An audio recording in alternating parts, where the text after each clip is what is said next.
आध्यात्मिक ब्रह्मचर्य आध्यात्मिक प्रगति के लिए तो पहला कदम ही है। ब्रह्मचर्य के बिना आत्मानुभूति तथा ईश्वर अनुभूति कदापि नहीं हो सकती।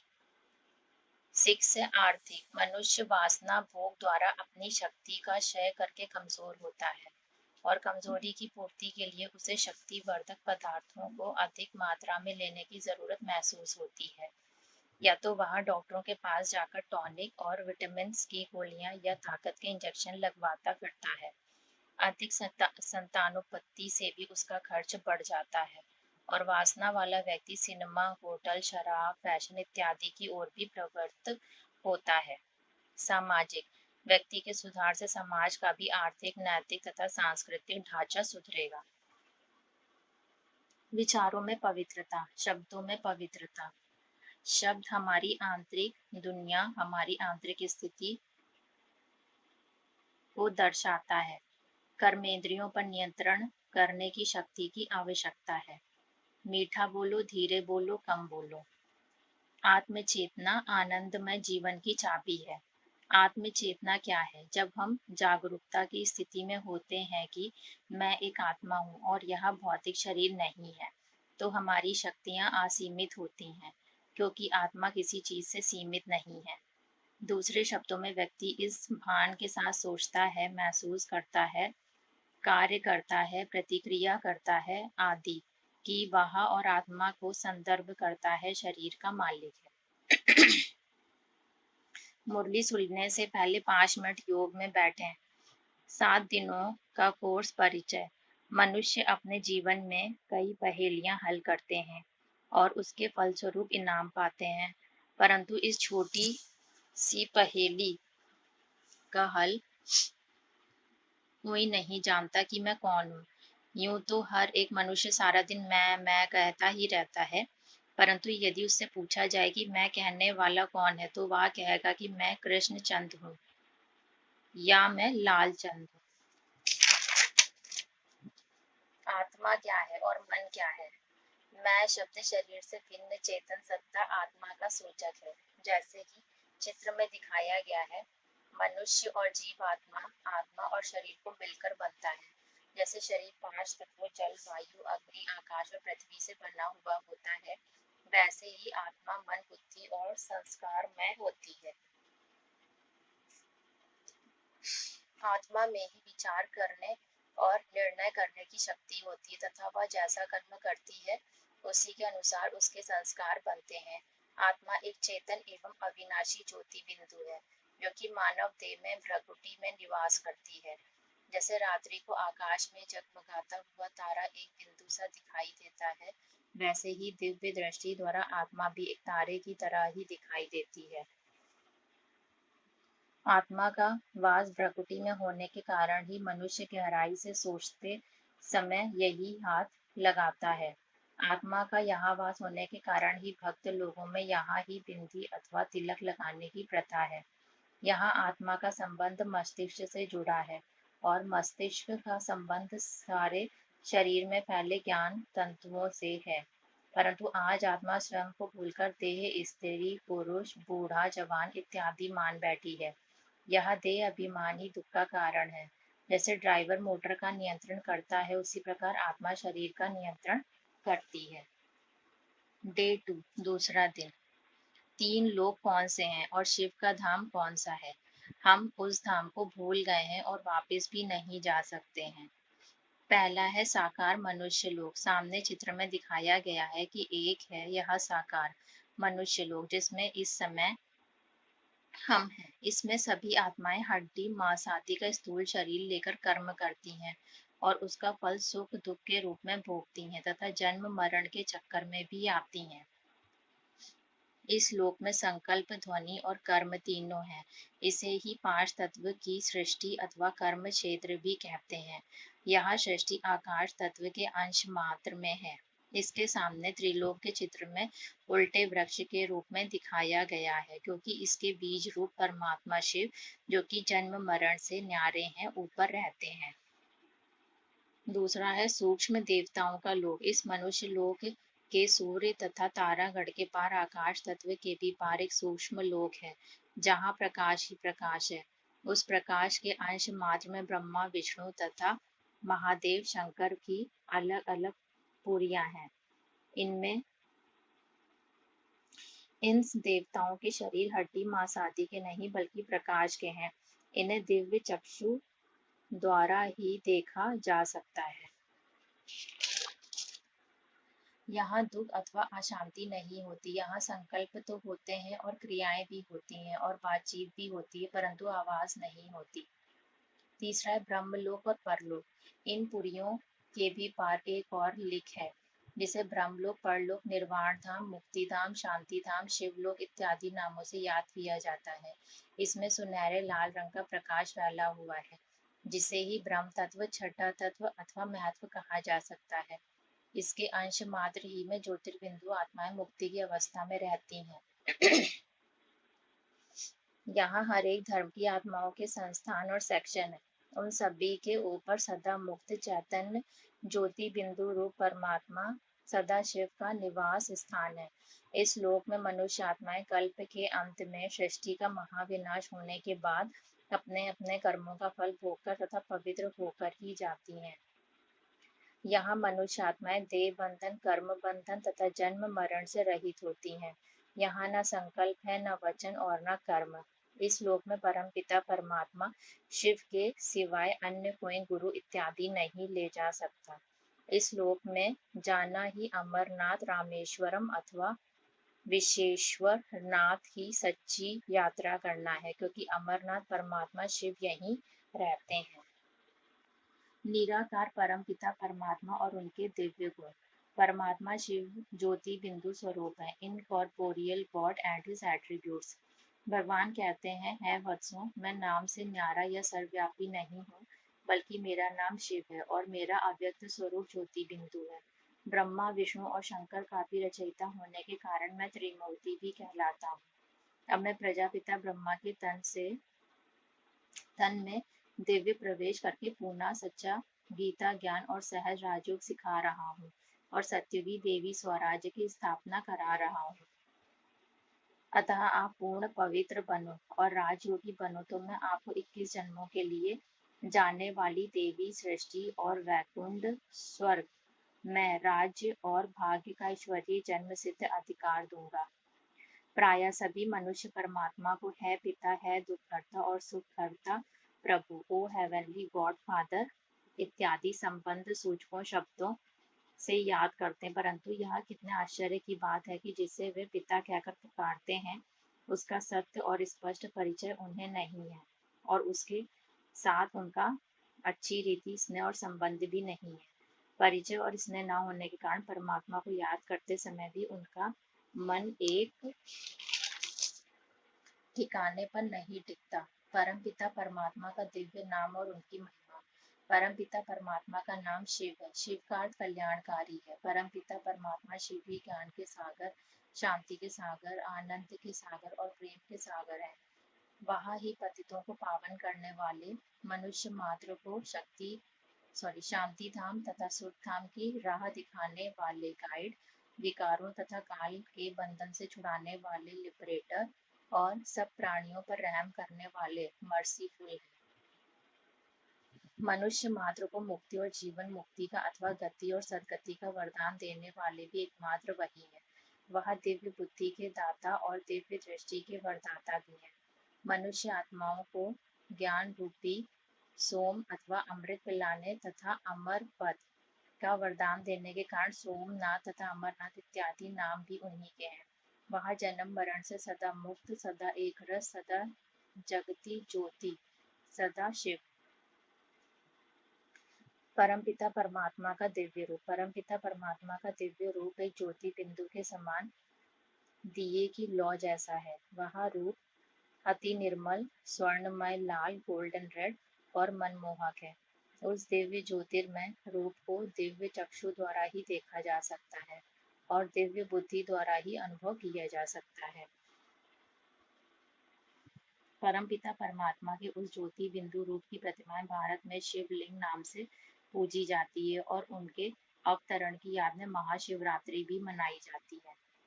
निराकार का अर्थ लगभग सभी धर्मों के अनुयायी परमात्मा को निराकार इनकॉर्पोरियल मानते हैं, परंतु इस शब्द से वे यह अर्थ लेते हैं कि परमात्मा का कोई भी आकार और रूप नहीं है। अब परमपिता परमात्मा शिव कहते हैं कि ऐसा मानना भूल है। वास्तव में निराकार का अर्थ है कि परम पिता साकार नहीं है, अर्थात ना तो उनका मनुष्यों जैसा स्थूल शारीरिक आकार है और ना देवताओं जैसा सूक्ष्म शारीरिक आकार है, बल्कि उनका रूप अशरीरी है और ज्योति बिंदु के समान है। बिंदु को तो निराकार ही कहेंगे। अतः यहाँ एक आश्चर्यजनक बात है कि परमपिता परमात्मा है तो सूक्ष्म सूक्ष्मति सूक्ष्म एक ज्योति कण है, परंतु आज लोग प्रायः कहते हैं कि वह कण कण में है। तीसरा दिन, सर्व आत्माओं का पिता परमात्मा एक है और निराकार है। Supreme father of all souls. प्रायः सभी धर्मों के लोग परमात्मा को निराकार अर्थात अशरीरी मानते हैं। शिवलिंग ज्योति बिंदु परमात्मा की ही यादगार भारत के कोने कोने में तथा भिन्न भिन्न देशों में पाई जाती है। परमात्मा शिव ही हम सर्व आत्माओं के परम पिता, परम शिक्षक एवं परम सद्गुरु हैं। अतः निराकार ज्योति बिंदु स्वरूप परम पिता परमात्मा शिव को याद करने से ही हम पापों से मुक्त हो सकते हैं।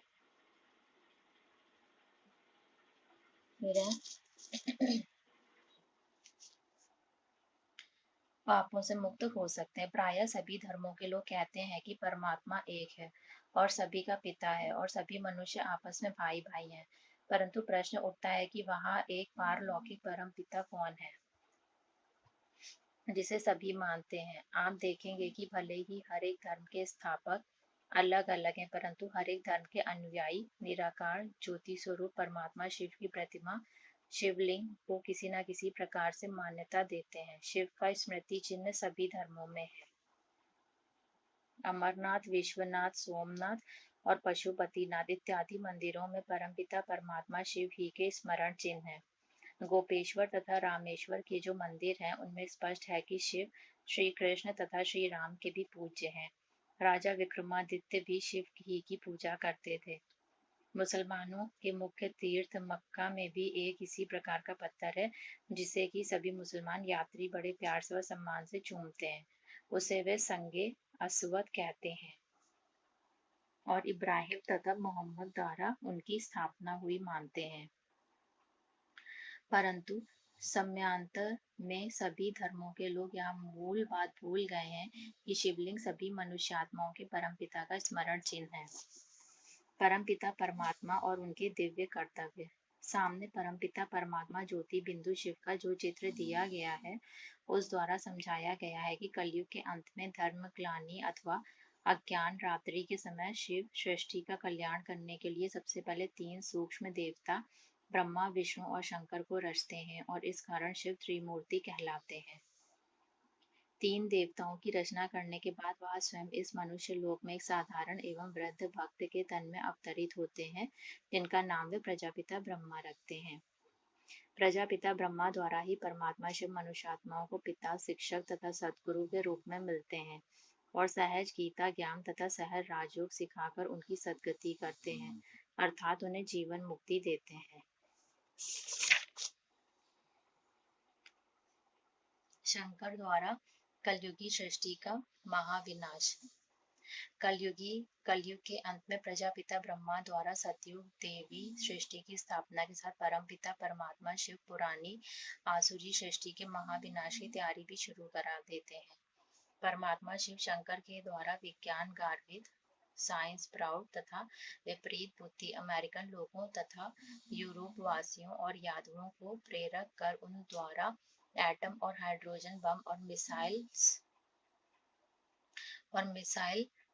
मिसाइल्स तैयार करते हैं, जिन्हें कि महाभारत में मुसल तथा ब्रह्मास्त्र कहा गया है। इधर वह भारत में भी देह अभिमानी धर्म भ्रष्ट तथा विपरीत बुद्धि वाले लोगों और जिन्हें महाभारत की भाषा में कौरव कहा गया है को पारस्परिक युद्ध और सिविल वॉर के लिए प्रेरित करते हैं। विष्णु द्वारा पालना। विष्णु की 4 भुजाओं में से 2 भुजाएं श्री नारायण की और 2 भुजाएं श्री लक्ष्मी की प्रतीक है। शंख उनका पवित्र वचन अथवा ज्ञान घोष की निशानी है। स्वदर्शन चक्र आत्मा और स्व के तथा सृष्टि चक्र के ज्ञान का प्रतीक है। कमल पुष्प संसार में रहते हुए अलिप्त तथा पवित्र रहने का सूचक है तथा गदा माया पर अर्थात 5 विकारों पर विजय का चिन्ह है। इन अलंकारों को अपने जीवन में उतारने से श्री नारायण और श्री लक्ष्मी का पद प्राप्त कर लेते हैं। इन 2 ताजों में से एक ताज तो प्रकाश का ताज अर्थात प्रभा मंडल और क्राउन ऑफ लाइट है, जो कि पवित्रता व शांति का प्रतीक है, और दूसरा रत्न जड़ित सोने का ताज है, जो संपत्ति अथवा सुख का अथवा राजभाग का सूचक है। इस प्रकार परमपिता परमात्मा शिव सतयुगी तथा त्रेता युगी पवित्र देवी सृष्टि और स्वर्ग की पालना के संस्कार भरते हैं, जिसके फल स्वरूप ही सतयुग में श्री नारायण तथा श्री लक्ष्मी और जो कि पूर्व जन्म में प्रजापिता ब्रह्मा और सरस्वती थे तथा सूर्य वंश के अन्य राजा प्रजा पालन का कार्य करते थे, और त्रेता युग में श्री सीता व श्री राम और अन्य चंद्रवंशी राजा राज्य करते हैं। मुक्ति और जीवन मुक्ति के ईश्वरीय जन्म सिद्ध अधिकार के लिए पूरा पुरुषार्थ करें। परमात्मा का दिव्य अवतरण। शिव का अर्थ है कल्याणकारी। परमात्मा का यह नाम इसलिए वह धर्म ग्लानि के समय जब सभी मनुष्य आत्माएं माया और 5 विकारों के कर्ण दुखी अशांत पतित एवं भ्रष्टाचारी बन जाती हैं, तब उनको पुनः पावन तथा संपूर्ण सुखी बताने का कल्याणकारी कर्तव्य करते हैं। शिव ब्रह्मलोक में निवास करते हैं और वे कर्म भ्रष्ट तथा धर्म भ्रष्ट संसार का उद्धार करने के लिए ब्रह्मलोक से नीचे उतरकर एक मनुष्य के शरीर का आधार लेते हैं। परमात्मा शिव के इस अवतरण अथवा दिव्य एवं अलौकिक जन की पुनीत स्मृति में ही शिवरात्रि अर्थात शिव जयंती का त्योहार मनाया जाता है। परमात्मा शिव जो साधारण एवं वृद्ध मनुष्य के तन में अवतरित होते हैं, उसको वह परिवर्तन के बाद प्रजापिता ब्रह्मा नाम देते हैं। उन्हीं की याद में शिव की प्रतिमा के सामने ही उनका वाहन नंदीगण दिखाया गया है, क्योंकि परमात्मा सर्व आत्माओं के माता पिता हैं। इसलिए वह किसी माता के गर्भ से जन्म नहीं लेते, बल्कि ब्रह्मा के तन में सन्निवेश ही उनका दिव्य जन्म अथवा अवतरण है। फिर अजन्मा परमात्मा शिव के दिव्य जन्म की रीति न्यारी। परमात्मा शिव किसी पुरुष के बीच से अथवा किसी माता के गर्भ से जन्म नहीं लेते, क्योंकि वह तो स्वयं ही सबके माता पिता है। मनुष्य सृष्टि के चेतन बीज रूप है और जन्म मरण तथा कर्म बंधन से रहित है। अतः वे एक साधारण मनुष्य के वृद्धावस्था वाले तन में प्रवेश करते हैं। इसे ही परमात्मा शिव का दिव्य जन्म अथवा अवतरण भी कहा जाता है, क्योंकि जिस तन में वे प्रवेश करते हैं वह एक जन्म मरण तथा कर्म बंधन के चक्कर में आने वाली मनुष्य आत्मा ही का शरीर होता है, वह परमात्मा का अपना शरीर नहीं होता। अतः शरीर में दिखाया गया है कि जब सारी सृष्टि माया और अर्थात काम क्रोध लोभ मोह अहंकार आदि 5 विकारों के पंजे में फंस जाती है, तब परम पिता परमात्मा शिव, जो कि आवागमन के चक्कर से मुक्त है, मनुष्य आत्माओं को पवित्रता सुख और शांति का वरदान देकर माया के पंजे से छुड़ाते हैं। वह ही सहज ज्ञान और राजयोग की शिक्षा देते हैं तथा सभी आत्माओं को परम धाम में ले जाते हैं तथा मुक्ति एवं जीवन मुक्ति का वरदान देते हैं।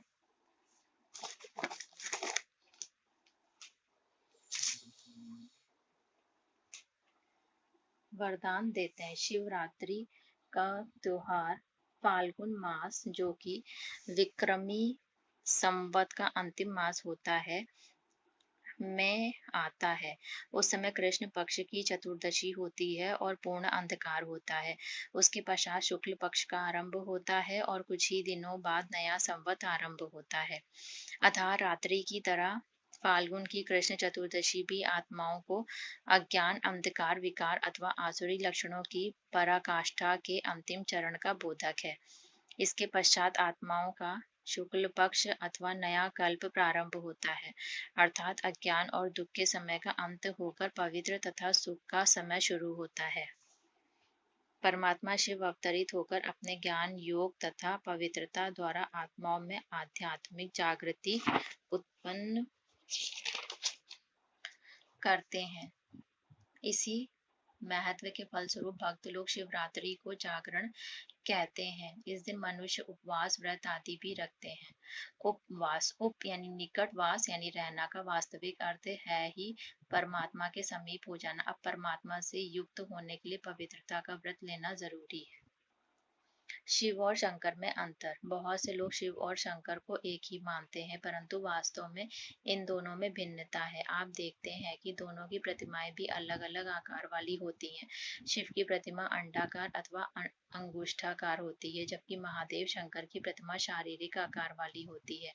यहाँ इन दोनों का अलग अलग परिचय, जो कि परमपिता परमात्मा शिव ने अब स्वयं हमें समझाया है तथा अनुभव कराया है, स्पष्ट किया जा रहा है। महादेव शंकर, यह ब्रह्मा और विष्णु की तरह सूक्ष्म शरीरधारी है। इन्हें महादेव कहा जाता है, परंतु इन्हें परमात्मा नहीं कहा जा सकता। यह ब्रह्मा देवता तथा विष्णु देवता की रथ सूक्ष्म लोक में शंकरपुरी में वास करते हैं। ब्रह्मा देवता तथा विष्णु देवता की तरह यहाँ भी परमात्मा शिव की रचना है। यहाँ केवल महाविनाश का कार्य करते हैं, स्थापना और पालन के कर्तव्य इनके कर्तव्य नहीं है। परम पिता परमात्मा शिव, यह चेतन ज्योति बिंदु है और इनका अपना कोई स्थूल या सूक्ष्म शरीर नहीं है। यह परमात्मा है। ब्रह्मा, विष्णु तथा शंकर के लोक अर्थात सूक्ष्म देव लोक से भी परे ब्रह्मलोक और मुक्ति धाम में वास करते हैं। यह ब्रह्मा, विष्णु तथा शंकर के भी रचयिता अर्थात त्रिमूर्ति हैं। यहाँ ब्रह्मा, विष्णु तथा शंकर द्वारा महाविनाश और विष्णु द्वारा विश्व का पालन करके विश्व का कल्याण करते हैं। शिव का जन्मोत्सव रात्रि में क्यों? रात्रि वास्तव में अज्ञान, तमोगुण अथवा पापाचार की निशानी है, अतः द्वापर युग और कलयुग के समय को रात्रि कहा जाता है। कलयुग के अंत में जबकि साधु, सन्यासी, गुरु, आचार्य इत्यादि सभी मनुष्य पतित तथा दुखी होते थे और अज्ञान निद्रा में सोए पड़े होते थे, जब धर्म की ग्लानि होती है और जब यहाँ भारत विषय विकारों के कर्ण वैश्यालय बन जाता है, तब पतित पावन परम पिता परमात्मा शिव इस सृष्टि में दिव्य जन्म लेते हैं। इसलिए अन्य सबका जन्मोत्सव तो जन्मदिन के रूप में मनाया जाता है, परंतु परमात्मा शिव के जन्मदिन को शिवरात्रि और बर्थ नाइट ही कहा जाता है। अतः यहाँ चित्र में जो कालिमा अथवा अंधकार दिखाया गया है, वह अज्ञानकार अथवा विषय विकारों की रात्रि का बोधक है। ज्ञान सूर्य शिव के प्रकट होने से सृष्टि को अज्ञान, अंधकार तथा विकारों का नाश। जब इस प्रकार अवतरित होकर ज्ञान सूर्य परमपिता परमात्मा शिव ज्ञान प्रकाश देते हैं, तो कुछ ही समय में ज्ञान का प्रभाव सारे विश्व में फैल जाता है और कलयुग तथा तमोगुण के स्थान पर संसार में सत्युग और सत्वगुण की स्थापना हो जाती है और अज्ञान, अंधकार का तथा विकारों का विनाश हो जाता है। सारे कल्प में परमपिता परमात्मा शिव के एक अलौकिक जन्म से थोड़े ही समय में यहाँ सृष्टि वैश्यालय में से बदलकर शिवालय बन जाती है और नर को श्री नारायण पद तथा नारी को श्री लक्ष्मी पद की प्राप्ति हो जाती है। इसलिए शिवरात्रि हीरे तुल्य है। परमात्मा सर्वव्यापक नहीं है। God is not omni present.